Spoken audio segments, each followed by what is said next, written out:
বেদের মেয়ে জোছনা সিনেমায় অভিনয়ের মাধ্যমে একসময় দুই বাংলায় জনপ্রিয়তার শীর্ষ অবস্থান ছিল অভিনেত্রী অঞ্জু ঘোষের। একটা সময়ই দিনরাত শুটিংয়ে ব্যস্ত সময় পার করা এই অভিনেত্রী দীর্ঘ সময় ধরে বসবাস করছেন কলকাতায়।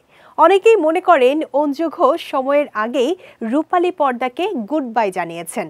কলকাতায় যাওয়ার পর থেকে গণমাধ্যমেও তেমন একটা কথা বলতে দেখা যায়নি তাকে। তবে এবার নতুন সিনেমার ঘোষণা দিলেন এই অভিনেত্রী। সম্প্রতি ওপার বাংলা থেকে মুঠোফোনে দেশের একটি সংবাদ মাধ্যমকে অঞ্জু ঘোষ জানিয়েছেন নতুন সিনেমা নির্মাণ করতে যাচ্ছেন তিনি, যদিও প্রযোজক হিসেবে আগেও কাজ করেছেন তিনি। সিনেমা প্রসঙ্গে অঞ্জু ঘোষ বলেন, বর্তমানে নতুন সিনেমার গল্প ও চিত্রনাট্যের কাজ চলছে। একটি পরিপূর্ণ সিনেমায় বানাবো আমরা। দর্শকরা এই সিনেমায় সুখ, দুঃখ, আনন্দ, বেদনা সবকিছুই দেখতে পাবেন।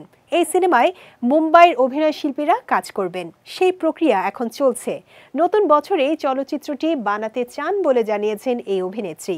নিজের বর্তমান জীবনযাপন নিয়ে অঞ্জু ঘোষ আরও বলেন, কলকাতায় আমি বেশ ভালো আছি, শান্তিতে আছি, কাজ নিয়ে ব্যস্ত হচ্ছি, এটাই আমার জন্য বড় পাওয়া। তবে মাঝে মধ্যে বিব্রতকর পরিস্থিতিতে পড়তে হয়, বিশেষ করে ইউটিউব চ্যানেলগুলোতে তাকে নিয়ে মিথ্যা বানোয়াট খবর প্রকাশ করা হয় বলে অভিযোগ করেন তিনি। ভারত ও বাংলাদেশের বর্তমান অস্থিরতা নিয়েও কথা বলেন অঞ্জু। তিনি বলেন, এটি খুবই অপ্রত্যাশিত। দুই দেশে যে রাজনৈতিক অস্থিরতা বিরাজ করছে তার শান্তিপূর্ণ সমাধান আশা করি। ভারত ও বাংলাদেশ বন্ধু প্রতিম দেশ, সেই সম্পর্কটা যেন বজায় থাকে সেটাই চাওয়া।